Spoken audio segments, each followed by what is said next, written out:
that was a fun day of baseball. With the rain and everything, and having to conclude the game. Let's start the first game.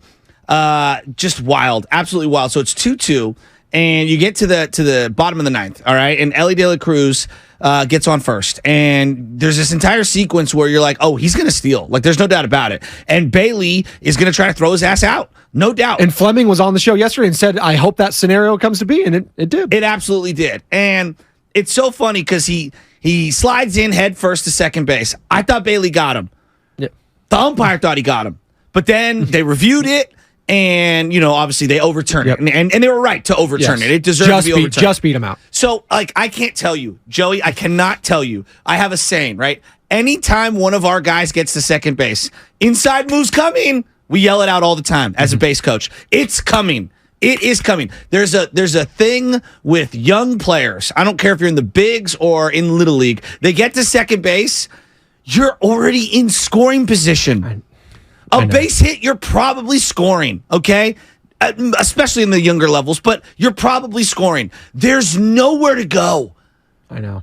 There's nowhere to go. You're not stealing third. And so he takes a huge secondary lead before Tyler Rogers even commits to go home, and Tyler Rogers hits him. I don't know if it was a balk. I don't know. It looked like he kind of was coming toward home plate, looped back around, hits him with the inside move, and you could see Elly De La Cruz, oh my God. And every young player and every coach in America was like, oh my God, what are you doing? It's pretty wild, pretty crazy. Again, 7 straight for your San Francisco Giants. And Elly De La Cruz, huge phenom, obviously, one of the top young stars. Struggled in the series. He did. Had 4 strikeouts again yesterday in that second game loss. And it was kind of a weird day because you had the suspended game, obviously. You had the rain take place. And the second game of that day yesterday also, got postponed a little bit. And they picked it back up, obviously, late game there in Cincinnati. But they came into that situation in that first game. Runners on second and third, right? With 1 out, and then it's just like, you killed the momentum, and then obviously the Giants don't score. Then it's just like, Are we going to lose this game? I know. But to show that grit and tenacity that they've shown during this streak now, it's pretty damn incredible. And this was a road trip coming out of this second half that it was kind of not do or die, but it was going to set the tone for how this season was going to go the rest of the way. And right now, they're setting a very strong one, Joe Shasky. Well, and so like game 1, you get Jock Peterson delivering, you get Conforto delivering again. And like if I was just a casual fan and I was box score hunting, right? You would say, oh, Joe, Conforto's batting .243 this year, okay? He's got a .334 on-base percentage, 13 home runs. .243, But if you watch the games in and out, Conforto's been one of the most clutch players. Super clutch, yes. Super clutch. He's driven in huge runs late in games. Look, I'm not here to say the guy deserves some mega deal. I want him on my team for the next 2 years, at minimum. I really do. Michael Conforto has been a heaven sent. And then to have Jock Peterson finally deliver late in a game like he did, and then have great base running as well. And then Duvall comes out, gets the save. 30th.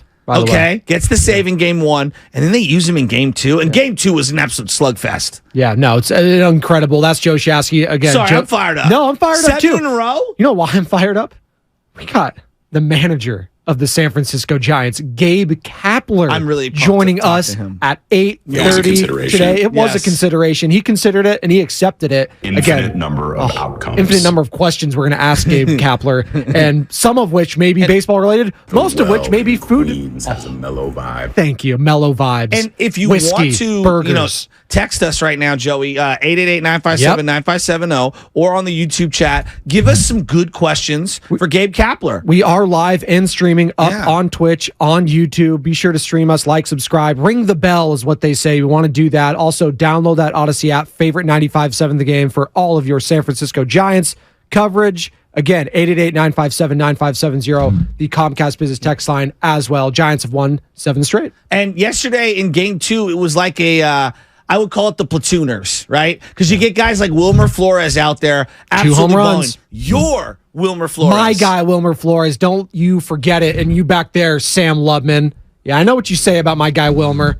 He's been balling, man. He was a baller last year, too. He's batting, what, 292? Come on. 2 Best home player runs on the for him. 2022 Giants. That's the guy you want to be. You're right. At least someone showed up last year, and he was one of them. He's showing up this year. Absolutely. And again,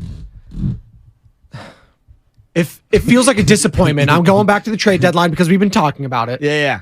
The way this team is playing right now, it would be a disappointment if they didn't go out and get a legit arm to help this rotation. Reinforcements. They need reinforcements. No, Yes. not just reinforcements. I'm with you. I need a name, Joe. Really? I need a name. Yes, a guy like a Paul Blackburn wouldn't do it for me. I need a Bieber. I need a Giolito type of you're guy. talking about an arm. Yes. Yeah, arm. I would agree Sorry. with that. Yes. Yeah, I would agree with need. that. It would be disappointing if they didn't at least add to this current rotation because DeSclafani, God bless him, he's not getting it done. All these other guys, God bless them. Outside of Cobb and Webb, it's feeling pretty hollow. I can't deny that. And we'll ask Gabe Kapler about that, how he feels about his rotation later. Again, at 8:30, he's going to be joining us, manager of the San Francisco Giants. Well, and I'm looking at like some of the things that they might need right now. I'm going to be honest with you. The more and more I've been thinking about it, I want Paul Goldschmidt. Yeah. If he's out there, like Lamont Wade has been awesome this year. Yeah. He's hurt right now. Now, you don't make moves just because someone's hurt for a short period of time, but if you could go Lamont Wade Jr. as a DH outfielder and an occasional first baseman with Goldie, now we're starting to cook with something. They need a legit middle of the order guy. I like that, and God, he adds fear to that opposing pitcher, right? If like you Paul went Goldschmidt, Jock, Goldie, Conforto, or JD Davis, Conforto, like some combination. Now we're talking about a legitimately decent middle of the order lineup. It sets up everything after that. Absolutely. That's that one big pop. That one, like, you look at lineups around the league, and God bless the Giants, there's just not that one guy. It's like, this guy, you just got to worry about him. Like every team, even bad teams, have that one guy. But the Giants, it's just like, it's the platooning. Yeah, hey, sure, Austin Slater, I guess, lefty on lefty. But if they added a guy like a Goldschmidt, hell, I don't think they're going to add an Arenado maybe, but Paul Goldschmidt's interesting. 888-957-9570 is the number. It's the morning roast. I want the thumper You want the thumper in the middle of the lineup. Shout out Bambi, right? That was the rabbit. If you're going to have all these young guys, right? If you're going to have Matos and you're going to have Casey Schmidt. Casey Schmidt had some good at-bats yesterday. He did. Got a walk, got a hit. Doesn't have a lot to show for it. God bless him. Yeah, it wasn't like some, 4-for-4 night, but like, again, watch the games. I thought he had some really good at-bats. But if you want to like get these young guys to be around someone who's the utmost professional, I mean, Paul Goldschmidt, that would be the guy that I'd be trying to. And he's been a Giant killer forever. Like, I literally, when I think of Paul Goldschmidt, what pitcher for the Giants do you think about throwing to him? It's Tim Lincecum every single time because he would hit tanks off of him. Again, good morning to all of you on Twitch. He did own him. He owned him. He did. Well, that's the thing. Like, get me a guy that owned us because, listen, I don't want to play him anymore. And let's be honest, the Cardinals aren't going anywhere. They're trash. Speaking of the NL Central, who the Reds obviously are in part of that division, I don't know what to make of it. The Reds are cooling down, maybe the Brewers, but I just look at the schedule overall and the standings overall. You got the Giants right there. They're just a game and a half back of the Dodgers, which is crazy. Isn't it? Because the Dodgers, obviously, it doesn't feel like they have a down. It actually does feel like they're having a down year, the Dodgers. They're still 16 games over, which is nuts to me.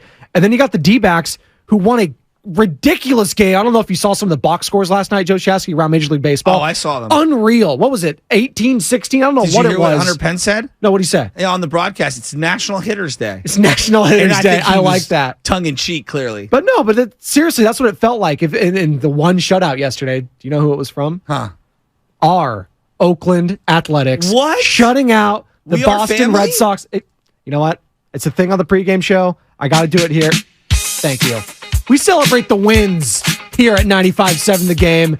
Shout out the A's. 3-0. Ending the skid there. That's good for them. They've been very downtrodden. Let's give a shout out real quick. As a non-Giant fan, Yes. you done with DeSclafani?